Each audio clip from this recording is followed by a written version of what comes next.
எங்களுடைய தலைவர் 3ஆம் ஆண்டுல இந்த மூவி ஜனநாயகன் மூவி ரிலீஸ் பண்ணப்படல. ஜனநாயகன் மூவியோட சர்டிபிகேட் யாருக்கிட்ட இருக்கு? பர்மிஷன் நீங்க சொல்லுங்க. ஒன்றிய அரசு கிட்ட இருக்கு. 3ஆம் என்ன சொன்னாரு? எந்த அழுத்தத்திற்கும் விஜய் பணிய மாட்டார், எந்த அழுத்தத்திற்கும் விஜய் பணிய மாட்டார். என்ன பார்த்து பணிவீங்களான்னு கேக்குறாங்க.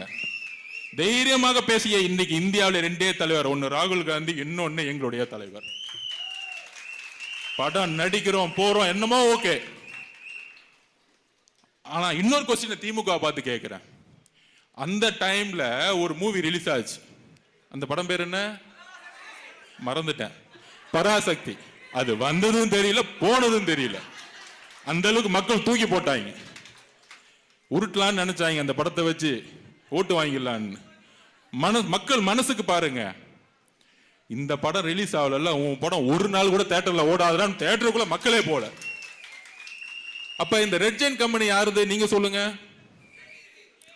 உதயநிதி மணி ஸ்டாரத்துக்கு முன்னாடி உடனே அந்த பேரை மாத்துறாங்களாம். உதயநிதி அந்த கம்பெனிக்கு ஓனர் கிடையாது, இன்பநிதி தான் ஓனரா.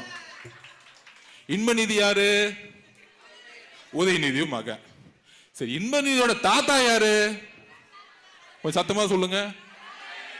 இஸ்லாமிய தோழர்களே, கிறிஸ்துவ தோழர்களே, தலித் சகோதரர்களே, இன்பநிதியுடைய தாத்தா முதலமைச்சர் ஸ்டாலின் அவர்களுடைய படம் ரிலீஸ் ஆகுது.